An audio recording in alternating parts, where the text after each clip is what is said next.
Baiklah, Assalamualaikum warahmatullahi wabarakatuh. Perkenalkan, nama saya Muhammad Iqbal dengan NIM 22338106. Baiklah, saya akan mempresentasikan tugas mini project saya, yaitu perpindahan panas matahari ke permukaan dinding suatu ruangan. Yang pertama, latar belakang, yaitu alasan saya memilih peristiwa ini untuk dianalisis.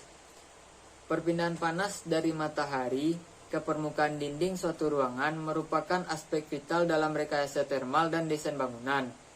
Analisis perpindahan panas menjadi krusial karena dampaknya terhadap kenyamanan termal, efisiensi energi, dan performa keseluruhan bangunan. Pertama-tama, pemahaman tentang perpindahan panas dari matahari membantu menilai resiko overheating atau kelebihan panas dalam ruangan.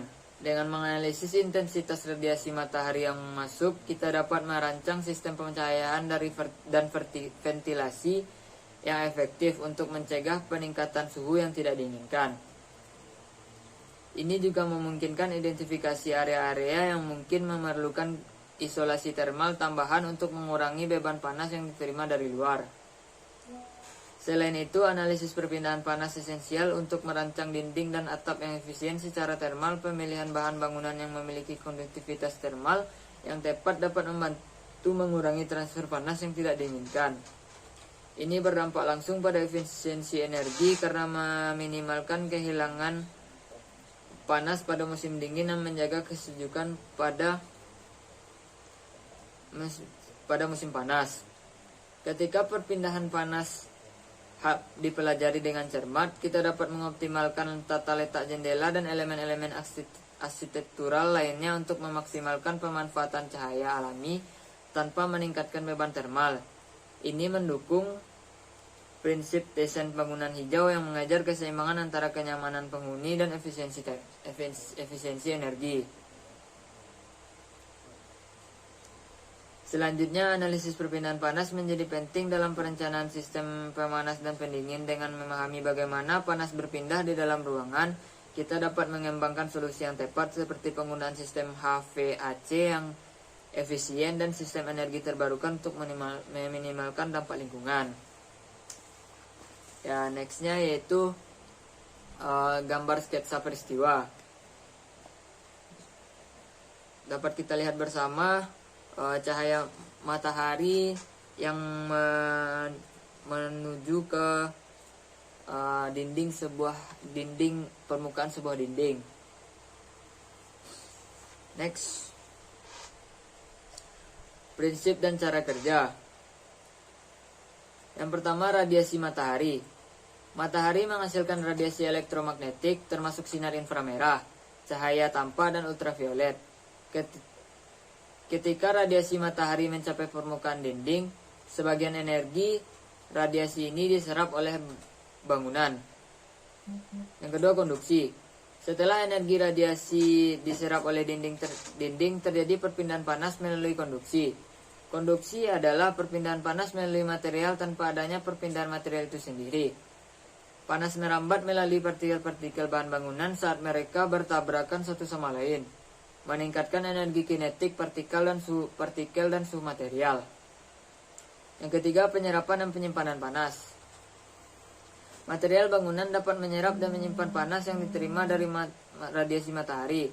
Beberapa material memiliki kapasitas termal yang tinggi, memungkinkan mereka menyimpan lebih banyak panas.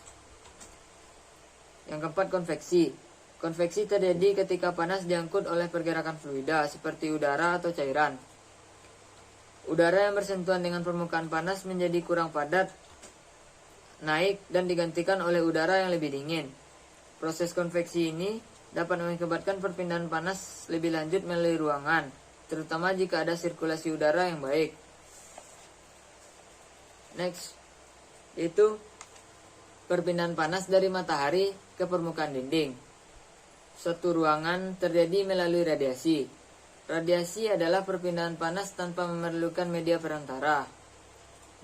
Dalam peristiwa ini, matahari sebagai sumber panas memancarkan energi panas. dalam bentuk gelombang elektromagnetik ke arah dinding. Gelombang elektromagnetik ini kemudian diterima oleh dinding dan menyebabkan dinding menjadi panas. Persamaan yang digunakan untuk menghitung laju perpindahan panas yaitu Q sama dengan konstanta Stefan Boltzmann dikali luas permukaan dinding dikali suhu permukaan matahari dikurang suhu permukaan dinding. Untuk yang pertama, dinding datar tunggal. Dinding datar tunggal dalam keadaan steady state, untuk menghitung panas yang masuk yaitu Q sama dengan min K, min konstanta konduktivitas termal dikali luas penampang dikali delta T per delta X sama dengan K dikali konduktivitas termal dikali luas penampang dikali T1 dikurang T2 sama dengan delta X per delta X. Yaitu nextnya hukum perbandingan interpolasi, yaitu X per L sama dengan TX dikurang T1 per T2 dikurang T1.